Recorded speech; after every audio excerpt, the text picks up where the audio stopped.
Doctor Michael एक बात कर रहे हैं, मैं चाहता हूँ उस बात को समझने से पहले ये बात क्लियर कर लीजिए कि हमारे सबके भी दो रूप होते हैं। एक फिज़िकल वर्ल्ड में जब हम फिज़िकल बॉडी में जीते हैं और एक सोते समय जब हम कोई सपना देखते हैं। ये हमारे दो रूप होते हैं और ये दोनों रूप एक दूसरे को एक्सेप्ट ही नहीं करते। जब जगते हैं तो हम बोलते हैं वो सोने वाला सपने वाला झूठ था, और जब वो सोता है उसको एहसास ही नहीं है कि जगेगा, उसको कुछ याद ही नहीं है कि जगने के बाद भी कोई होगा। अगर ऐसा है, अगर हम अपने दोनों रूपों को एक्नॉलेज नहीं कर सकते हैं तो उनको इंटीग्रेट भी नहीं कर सकते। पहले हमको एक्नॉलेज करना पड़ेगा, तब इंटीग्रेट करना होगा। कैसे करेंगे एक्नॉलेज? नमस्कार दोस्तों, स्वागत है आपका हमारी इस सीरीज़ में जिसका नाम है डेस्टिनी ऑफ सोल्स। ये दो जन्मों के बीच में बिना शरीर के कैसे रहते हैं उसके बारे में है। इससे पहले कि मैं आज की क्लास चालू करूं, बाय द वे आज की क्लास बहुत स्पेशल है क्योंकि आज हम लोग पढ़ेंगे स्पिरिचुअल ड्युअलिटी के बारे में। हम सबके दो रूप होते हैं उसके बारे में। इससे पहले कि मैं इस सीरीज़ को चालू करूं, इस वीडियो को चालू करूं, मैं एक चीज़ आप लोगों से चाहूँगा कि सोचें आप। एक बहुत अच्छी किताब लिखी गई है, उसका नाम है इन सर्च ऑफ मीनिंग। सुना है उस किताब का? In search of meaning. Victor Frankl, वो हिटलर के कंसंट्रेशन कैंप में थे। उस समय वो दूसरों को हेल्प कर रहे थे वहाँ के टॉर्चर झेलने में, और ख़ुद भी बहुत टॉर्चर हो रहे थे। लेकिन उस प्रोसेस में उन्होंने एक चीज़ खोजी, उसको बोलते हैं मीनिंग। बहुत पतली सी लेकिन बहुत इम्पॉर्टेंट बुक है। मैं मीनिंग शब्द में आपका ध्यान लाना चाहता हूँ कि what is the meaning of meaning. कब हम महसूस करते हैं अपनी लाइफ में कि कुछ मीनिंग हो रहा है, मैं कुछ कर रहा हूँ और उसकी वजह से मुझे लग रहा है कि मैं अपनी ज़िंदगी का पर्पस जी रहा हूँ। जब खाना खाते हैं तब, जब कोई इम्तिहान की तैयारी करते हैं तब, बच्चों को पालते पोसते हैं तब, कोई कंपटीशन जीतते हैं तब, अपने मन का कोई सामान खरीदते हैं तब, किस समय आपको सबसे स्ट्रॉन्ग फीलिंग आती है? आती भी है कि नहीं? ये सवाल मैं इसलिए भी पूछ रहा हूँ क्योंकि मैं चाहता हूँ आप थोड़ा सा अपने मन के एक मूवमेंट को देखें कि किस समय वो फील करता है यस, आज का दिन इसी काम के लिए था। अक्सर ऐसा हम जीते हैं कि कुछ नहीं है, चलो घूम आते हैं, बोर्ड लाइफ जीते हैं। और आज नहीं, हज़ारों सालों से। लेकिन हम ही में से कुछ लोग होते हैं, वो जैसे माँ अपने बच्चे को पालती है तो उसको फीलिंग आती होगी शायद कि मैं मीनिंगफुल लाइफ जी रही हूँ।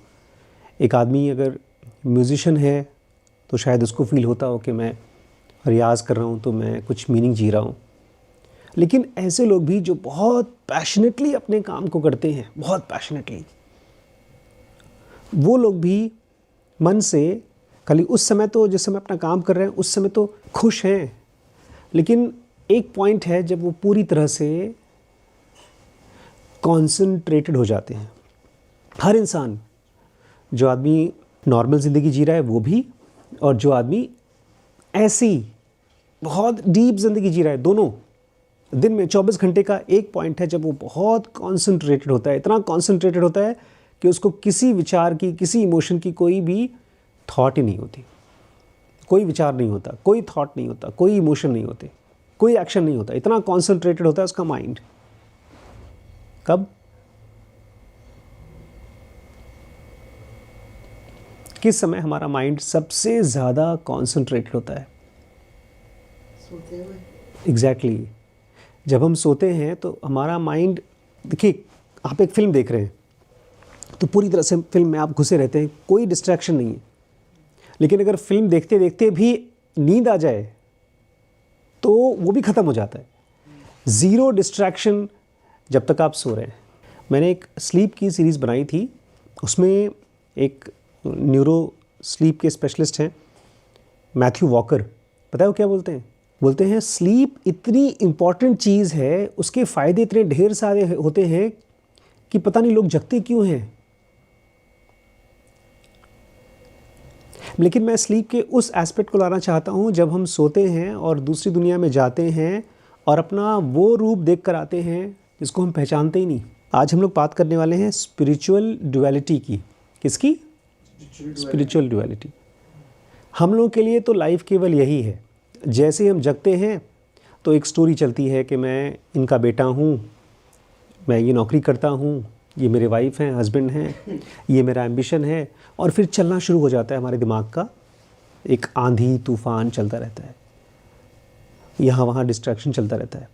उसी को किसी तरह से शांत करने के लिए हम अच्छा खाना खाते हैं, रील्स देखते हैं, फिल्में देखते हैं, फिर शाम तक थक जाते हैं। फिर माइंड देखता है यार ये आदमी पूरी तरह से अपने आप को ख़त्म कर चुका है, तो चलो ले चलते हैं उसको स्लीप में। हर इंसान को हमारा माइंड स्लीप में ले जाता है। हम लोगों को लगता है स्लीप एक ऐसी चीज़ है जब हम कुछ नहीं कर रहे हैं तो सो रहे हैं। अगर आपको स्पिरिचुअलिटी का डुअलिटी समझना है, स्पिरिचुअल डुअलिटी, अपने दूसरे रूप से भी कनेक्ट करना है, क्योंकि बहुत इम्पॉर्टेंट है। हम में से ज़्यादातर लोगों की एनर्जी जो आती भी है, अगर 24 घंटे ना सोएं तो ये बॉडी का स्ट्रक्चर ही पागल हो जाएगा। 2 दिन अगर नहीं सोते हैं तो हम बीमार हो जाएंगे। 3 दिन के ऊपर अगर आप जगते हैं कंटिन्यूसली तो आप मर जाएंगे। मैक्सिमम जो आदमी ज़िंदा रहा है बिना सोए वो शायद 10 या 11 दिन तक, लेकिन तीसरे दिन से उसको हेलुसिनेशन होना शुरू हो गया था। आप जब इस दुनिया को देख रहे हैं ना, तो आप इस दुनिया से वो नहीं पा रहे हैं जिसको आप मीनिंग कह सकते हैं, इसलिए आप खोज रहे हैं कुछ यहाँ वहाँ करने के लिए। पैसे कमा लूँ, सामान खरीद लूँ, दोस्तों के साथ में एक एक्सेप्टेंस हो जाए, बड़ा बिजनेस खड़ा कर दूँ, कोई प्यार मिल जाए। एक औरत सोचती है कि मुझे बच्चा हो जाए ताकि मुझे प्यार मिल जाए। ये सब कुछ हम लोग खोजते हैं, वो है इन सर्च ऑफ मीनिंग। लेकिन हमको ये नहीं समझ में आता, हमको ये पता नहीं है कि हमारा sleep is the most meaningful activity. रोज़ कम से कम 6-7 घंटे सोना तो है ही, लेकिन इसके अलावा जगते समय भी स्लीप का एक और एस्पेक्ट है जिसको हम मेडिटेशन बोलते हैं, उसको ज़रूर स्टडी करना चाहिए। क्योंकि हमारा ही एक रूप है फिज़िकल, एक रूप है नॉन फिज़िकल। ये किताब जो हम पढ़ रहे हैं उसका नाम है destiny of souls. Doctor Michael Newton ने अपने क्लाइंट्स को हिप्नोटाइज़ किया है। केस नंबर 15 आज हम लोग समझेंगे, लेकिन उसके पहले थोड़ा सा स्पिरिचुअल डुअलिटी किस चीज़ को कहते हैं वो देखिए। कुछ साल पहले की बात है, एक मैगज़ीन में आर्टिकल आया था। एक औरत थी जो ड्राइव कर रही थी और इंग्लिश कंट्री साइड गाँव में ट्रैवल कर रही थी। अचानक से उसको बहुत स्ट्रॉन्ग पुल महसूस हुआ, कोई खिंचाव।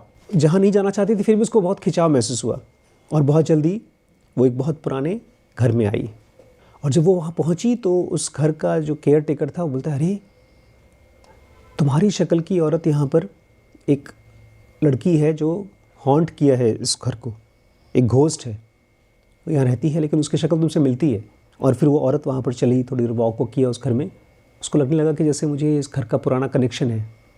डॉक्टर माइकल कहते हैं ऐसा लगता है कि वो वहाँ पर अपने आप को ही, उसके 2 रूप थे, एक मरने के बाद वहीं पर बचा हुआ था घोस्ट के फॉर्म में, और एक जन्म ले चुकी थी, और वो वहाँ पर आई थी खुद को हेल्प करने के लिए।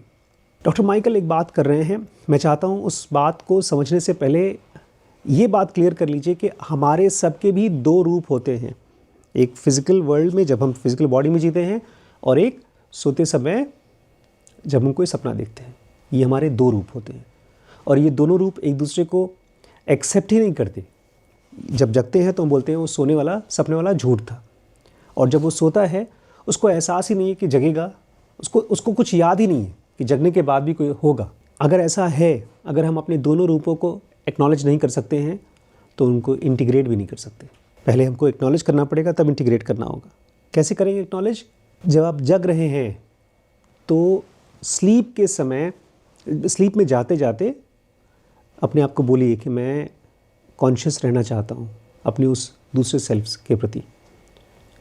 तब धीमे धीमे आपका वो नींद वाला और ये जगने वाला दोनों एक पार्ट हो जाएंगे, इंटीग्रेट हो जाएंगे। एक बात और मैं यहाँ पर क्लियर करना चाहता हूँ, हम में से जितने भी लोग यहाँ पर हैं और जो लोग भी वीडियोस देख रहे हैं, हम लोग जब मरेंगे और कुछ टाइम के बाद हमारा अगर दूसरा जन्म होता है तो चिंता मत करिएगा, जो ज़िंदा है वो अपने दूसरे फ्रेंड को, पार्टनर को मिल सकता है। क्यों? क्योंकि हमारा जो दूसरा रूप है एस्ट्रल प्लेन में, मॉलिक्यूलर वर्ल्ड में, वो हमेशा रहता है। ये बहुत बड़ी खुशखबरी की चीज़ है। जितनी बार भी हम जो कुछ जीते हैं ना, वो सब यहाँ ब्रेन में स्टोर करते हैं और ले जाते हैं उस सपने की दुनिया में, अपने एक सेल्फ को देते हैं। और जब हमारा दूसरा जन्म होता है तो वो सेल्फ वही रहता है, एक नया फॉर्म लेता है। इसको ऐसे समझिए जैसे कि ये फिज़िकल बॉडी एक प्रोजेक्शन है मॉलिक्यूलर बॉडी का। तो चिंता की बात नहीं है। बहुत से लोग क्वेश्चन भी पूछते हैं, अगर हमारे हस्बैंड जो मर चुके हैं उनका दूसरा जन्म हो गया है तो मुझे कैसे मिलेंगे? मतलब जब मैं मरूंगी तो मुझे मिलेंगे उस दुनिया में, तो कैसे मिलेंगे? अगर उनका जन्म हो गया तो कैसे मिलेंगे? एक रूप वहाँ पर है। अभी कुछ दिन पहले मैं एक सवाल पूछ रहा था अपने आप से, आप लोग पता नहीं पूछते हैं कि नहीं, लेकिन पूछना चाहिए। कैसे लोग हैं जो एक भटकी हुई घोस्ट की ज़िंदगी जीते हैं? कैसे लोग होते हैं? मतलब ये सिंपल क्वेश्चन, दूसरों के बारे में नहीं, अपने बारे में। क्या हम एक घोस्ट जैसी ज़िंदगी जिएंगे मरने के बाद? बहुत स्ट्रॉन्ग डिजायर्स की वजह से मुझे लगता है बंधता होगा। Very good. अगर किसी का बहुत स्ट्रॉन्ग डिज़ायर है तो होगा, लेकिन हमको कैसे पता कि हमारी उतनी स्ट्रॉन्ग डिज़ायर नहीं है? अगर मैं चला गया तो आप मेरे लिए डिज़ायर नहीं करेंगी, या वैसे वर्सा आप चले गए तो मैं आपके लिए डिज़ायर नहीं करूँगा, या अपने बच्चे के लिए डिज़ायर नहीं करूँगा। क्योंकि किसी चीज़ की हमको स्ट्रॉन्ग डिज़ायर है कि नहीं वो तो तभी मालूम पड़ता है जब वो हमसे छीन जाती है। जब तक रहती है तब तक तो नहीं मालूम पड़ता। बेचारे की नाइकी का जूता ही छिन जाए तो उनकी हालत ख़राब हो जाएगी। इस क्वेश्चन को मैं चाहता हूँ क्योंकि योग के 8 स्टेप्स हैं। कौन कौन से? नियम, यम, नियम, आसन, प्राणायाम, प्रत्याहार, धारणा, ध्यान, समाधि। इसमें प्रत्याहार का मतलब क्या है? डिटैचमेंट। किस चीज़ का? किस चीज़ से डिटैचमेंट? बॉडी का बॉडी, सोल का बॉडी से। लेकिन जब ये डिटैचमेंट होता है तो कैसे पता चलता है कि हम अब डिटैच्ड हो रहे हैं? जो डिजायर्स है वो फील नहीं होती। हाँ, हमसे अगर कोई चीज़ छीन ली जाए जो हमको बहुत पसंद है, मुझे मेरा कैमरा बहुत पसंद है, मेरा चैनल बहुत पसंद है, मेरी गाड़ी बहुत पसंद है, कोई भी चीज़ जो हमको बहुत पसंद है। हमने योग वशिष्ठ में पढ़ा था कि वशिष्ठ मुनि का बेटे को विश्वामित्र ने मार डाला। और पता है क्या रिएक्शन था वशिष्ठ मुनि का? कि बेचारा विश्वामित्र, उसके कर्म कितने बुरे हो गए। उनका बेटा मरा और वो क्या बोल रहे हैं? जिसने मारा उसके बेचारे के कर्म इकट्ठा हो गए। उनको अपने बेटे के मरने की चिंता नहीं है। वो चिंता क्यों नहीं हो रही है? 2 वजह से। एक तो वो डिटैच्ड हैं, फिजिकल बॉडी से डिटैच्ड हैं, इसलिए बेटे के मरने से उनको कोई फ़र्क नहीं पड़ा। और दूसरा, उनकी आंखें ठीक वैसी हैं जैसे भगवान कृष्ण की। जब कोई मरता है तो कृष्ण क्या बोलते हैं अर्जुन से? वो सब मेरे अंदर से ही निकल रहा है। वो शरीर तो झूठ था, आत्मा सच है जो मेरे अंदर जाती है फिर बाहर निकल के आती है। वो उनको ठीक वैसे ही दिखता है जैसे आप नल चालू करते हैं तो आप देखते हैं नल में पानी आ रहा है, लेकिन नल से पानी नहीं आ रहा है, पानी की टंकी से पानी आ रहा है। और उसके बाद ये पानी बह करके गायब नहीं हो जा रहा है, ये जा कर के कहीं बहकर किसी नदी में पहुंच रहा है। ये हमारी बुद्धि दिखाती है, आंखें नहीं दिखाती। ऐसे ही एक कृष्ण या एक वशिष्ठ को बुद्धि से दिखाई देता है कि जो मर गया है वो एक फ्लो में आ रहा है और जा रहा है। ये बात इतनी इम्पॉर्टेंट इसलिए है क्योंकि घोस्ट हम सब एक बहुत माइक्रोस्कोपिक लेवल पे हैं, क्योंकि हमारे अंदर में भटकन है, चीज़ों के प्रति अट्रैक्शन है। और वो अट्रैक्शन ऐसा ही है जैसे एक शराबी का, मतलब जो शराबी अभी नहीं बना है वो पहली बार शराब पी रहा है, 1 गिलास शराब पिया और वो बोलता है कि नहीं नहीं, इससे मुझे कोई नशा नहीं होता। 1 गिलास शराब का नशा तो ऑब्वियसली नहीं होता, लेकिन धीरे धीरे 1 गिलास क्या करता है, दूसरे को इनवाइट करता है, तीसरे को इनवाइट करता है। और जिस किसी भी आप एक बहुत रिच आदमी को देखें, बहुत अमीर आदमी को, ज़्यादातर अमीर लोग अपनी अमीरी के लिए जाने चाहते हैं, ना कि उनके स्पिरिचुअल डिटैचमेंट के लिए। जो लोग मिलते थे भगवान गौतम बुद्ध से, वो अपना पूरा का पूरा राजपाट दे देते थे, जो भी आश्रम वगैरह बने हैं सब कुछ बनाते थे। पता है क्यों? क्योंकि उनको पहली बार फीलिंग होती थी कि कोई ऐसी चीज़ है जो हमको हेल्प कर सकती है। क्योंकि जैसे जैसे आपके पास सामान आते जाता है या कोई भी रिचनेस आती है, पैसे आते हैं, पावर आती है, उसकी और आदत बढ़ती जाती है। मैं जब किले देख रहा हूँ ना, तो मुझे केवल दया आ रही उन राजाओं के ऊपर, क्या हालत रही होगी, कैसे कपड़े पहनते होंगे, कितना हिसाब किताब करना पड़ता होगा। अगर कोई बड़ा बिजनेस चला रहा है तो उसको हर रोज़ मोटिवेट करना है लोगों को। Detachment is much more important than the thing. आप कोई चीज़ चाहते हैं, उससे ज़्यादा इम्पॉर्टेंट है कि वो चीज़ का आपको मिले ना मिले, बट उसके प्रति एक डिटैचमेंट होना चाहिए। अगर ये नहीं हुआ तो आप जो हल्का फुल्का डिज़ायर कर रहे हैं, मैं फिर से बोल दूँ, डिज़ायर गलत नहीं बोल रहा हूँ मैं। डिज़ायर मतलब एक ग्लास, एक पैग। एक पैग का नशा नहीं होता, लेकिन एक पैग से धीमे धीमे दूसरे पैग का नशा आ सकता है। इसलिए आप कुछ भी जिए, कितना भी आप मन से जिए, किसी भी चीज़ को पसंद करिए, लेकिन अंदर अंदर में एक विवेक, एक डिटैचमेंट को स्टडी करते रहिए। सुनिए केस नंबर 15। एक औरत है जिसको डॉक्टर माइकल न्यूटन ने हिप्नोटाइज़ किया और उसने बताया कि उसके जो फर्स्ट हस्बैंड थे उनका नाम था बॉब, और वो पिछले जन्म में भूत बन गए थे। तो बोलते हैं प्लीज़ मुझे बताओ कि कैसी सर्कमस्टांसेस में वो भूत बने। तो ये बोलती है कि जब हमारी शादी हुई थी, जब शादी के कुछ ही टाइम के बाद मेरे हस्बैंड की हत्या हो गई थी। उस हत्या की वजह से वो बन गए भूत। बोलते मेरी नई नई शादी हुई थी और मेरे लिए इतना ज़्यादा वो कंसर्न थे और इतना ज़्यादा दुखी थे कि मुझे छोड़ के जाने को तैयार नहीं।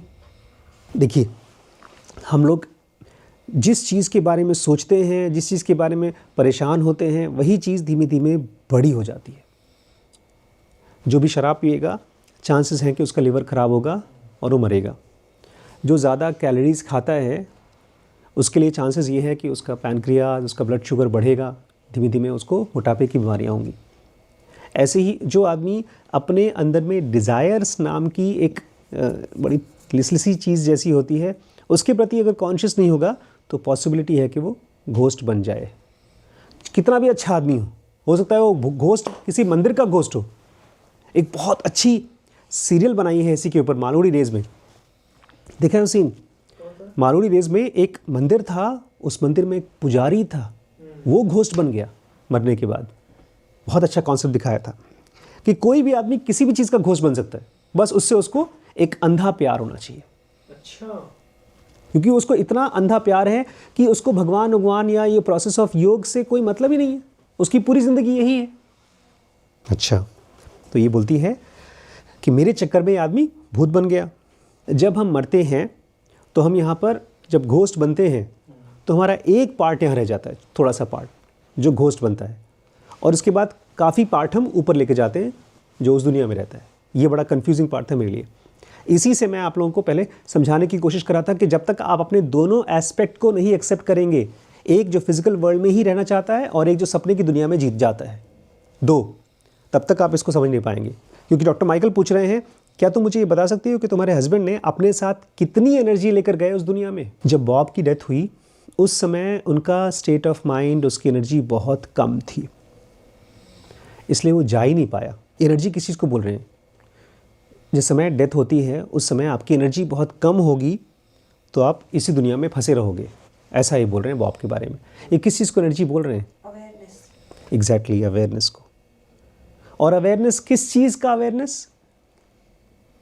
अपने प्रेजेंस। ज़्यादातर लोगों को अवेयरनेस होती है कौन सी चीज़ को मैं प्यार करता हूँ जो मुझसे छूट न जाए, मेरा बच्चा, मेरा पति, मेरा कमाया हुआ प्रॉपर्टी। एक बहुत प्यारी कहानी है नचिकेता की। जब उनके पिताजी मर रहे थे तो उनको चिंता हो रही थी अपने गाय भैंस की, अपने प्रॉपर्टी की। नचिकेता बहुत विवेकी आदमी थे, बहुत बच्चा था, तो बोलते जब आप मर ही रहे हैं तो चिंता क्यों कर रहे हैं आप इन सब चीज़ों की? लेकिन उनको मरते समय भी किस चीज़ की अवेयरनेस थी? अपनी प्रॉपर्टी की। और नचिकेता बोलते हैं मरते समय कम से कम मौत के बारे में स्टडी करो कि मौत क्या है। तो गुस्से में आ गए, बोलते ठीक है तुझे यमराज को दे दिया।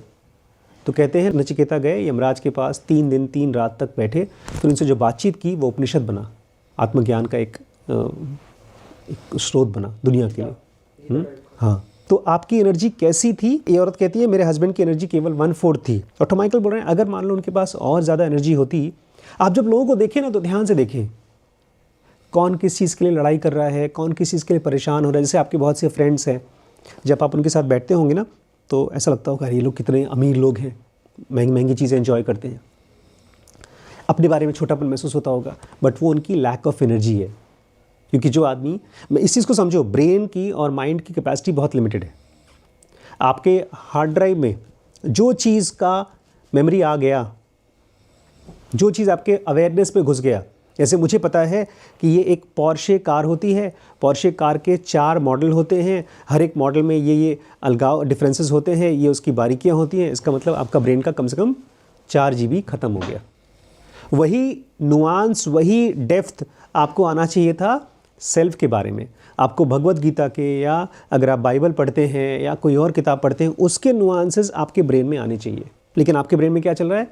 वो स्पेशल गाड़ी का, या जैसे कौन से ब्रांड का हम चप्पल लेते हैं। नहीं, देखिए, जब मैं सुन रहा था आपकी बात को तो मुझे अपने बारे में ख्याल आया था कि लिवाइस का जीन्स मैं पहनता हूँ, बड़ा सॉफ्ट होता है। लेकिन बस इतना ही पता है मुझे। अगर आप मुझसे पूछेंगे लिवाइस के जीन्स की कितनी क्वालिटी आती हैं, बूट कट आता है, स्टोन वॉश आता है, ये 2-3 वर्ड जानता हूँ बस, और ज़्यादा कुछ नहीं जानता। लेकिन अगर मैं टेक्सटाइल इंजीनियर बन गया, कपड़ों के बारे में, ब्रांड्स के बारे में जानना शुरू कर दिया, तो मेरे ब्रेन का अवेयरनेस कहाँ खर्च हो रहा है? फिजिकल वर्ल्ड की चीज़ों में। तो आपको भी जब लोगों को देखें तो आप एक बार इस कॉन्ट्रास्ट में देखें कि ये आदमी सेल्फ के बारे में कितना सोचता है यार। 24 घंटे में, एक हफ्ते में कितनी बार सेल्फ के बारे में बात करता है ये इंसान? ये ज़रूर पूछें, क्योंकि वही जो इंसान अपने सेल्फ के बारे में इंक्वायरी कर रहा है कि मैं कौन सी स्टेट में हूँ, मैं दुखी हूँ कि मैं परेशान हूँ, कि मैं फ्रस्ट्रेटेड हूँ, कि मैं एलिटेड हूँ, वही आदमी अपनी एनर्जी को इकट्ठी कर पा रहा है अपने पास। और मौत का टाइम तो वो सबसे अल्टीमेट क्राइसिस का टाइम है। उस समय तो आपको पूरी एनर्जी चाहिए कि अब आप मरने वाले, तो अब आराम से अपनी बॉडी में खुद को कॉन्सेंट्रेट करें। ठीक वैसे ही मरना है जैसे आप सोते हैं। अगर पॉसिबल हो, किसी दिन आपको लगे कि आज मेरी मौत होने वाली है, तो आप किसी को बजाय बोलने के रमण महर्षि की तरह क्या करिए? लेट जाइए, आराम से जाकर के बिस्तर पे लेट जाइए और देखते रहिए अपनी बॉडी में से कहाँ से प्राण निकल रहा है। स्पेसिफिक जगह बताई गई है भगवत गीता में कि जो लोग एनलाइटन होने वाले हैं उनकी प्राण कहाँ से निकलेगी। उनका प्राण एग्जैक्टली कहा जाता है सर से निकलती। बाकी लोगों के प्राण किसी के पेट से निकलते हैं, किसी के पैर से निकलते हैं। But try to feel it. ये औरत बेचारी कहती, मुझे पता नहीं मेरे हस्बैंड और स्ट्रांग होते तो भूत बनते कि नहीं बनते, लेकिन एक चीज़ मैं कह सकती हूँ कि वो दुख के लिए रेजिस्टेंट हो सकते थे।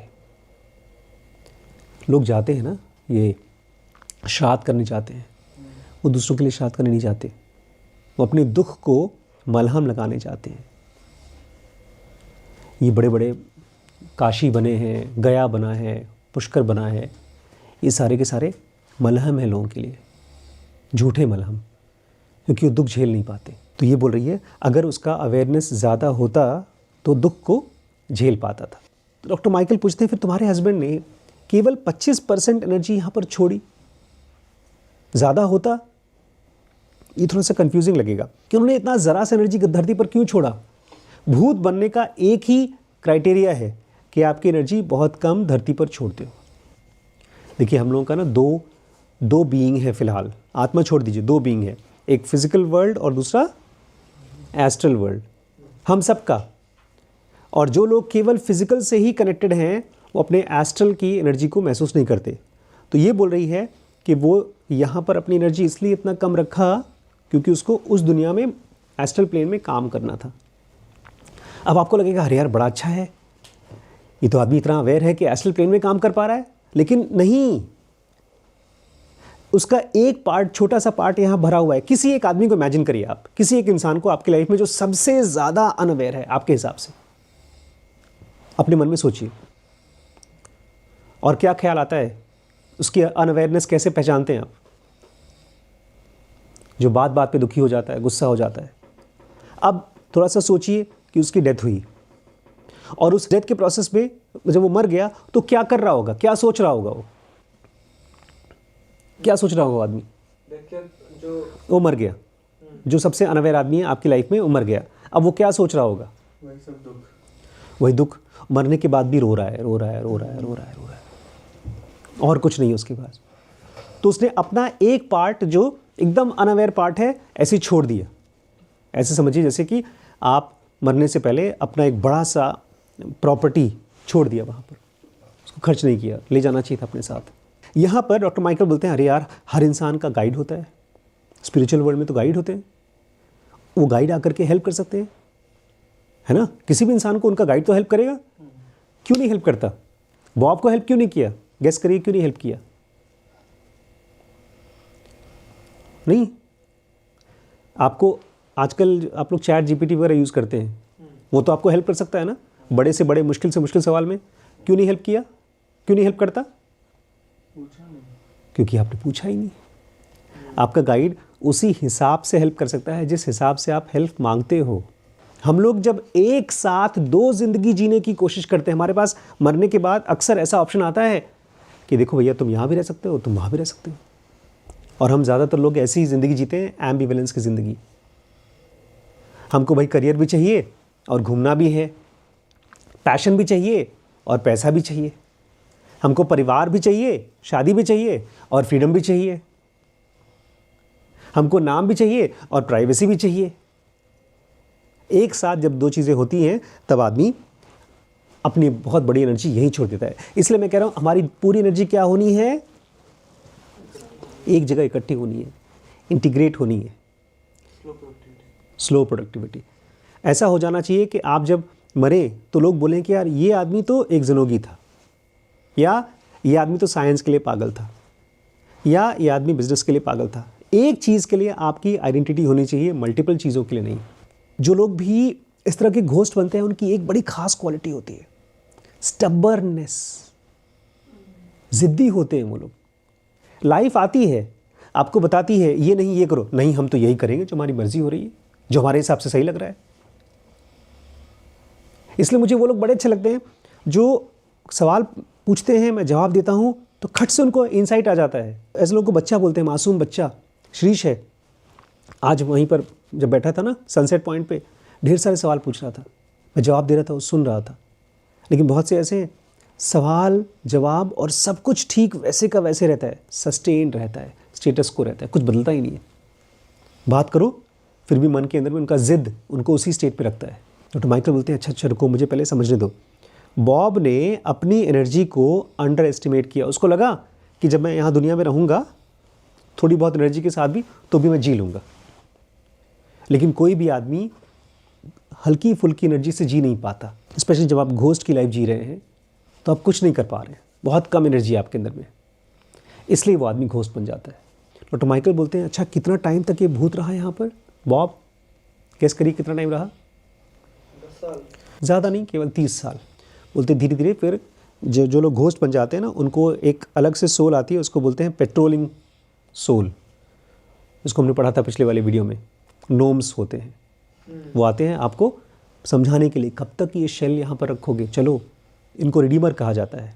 ये कहती हैं लास्ट में हाँ रिडीमर सोल आई थी, लेकिन रिडीमर सोल तो उनके लिए आते हैं जिनकी सोल लॉस्ट हो जाती है, खो जाती है।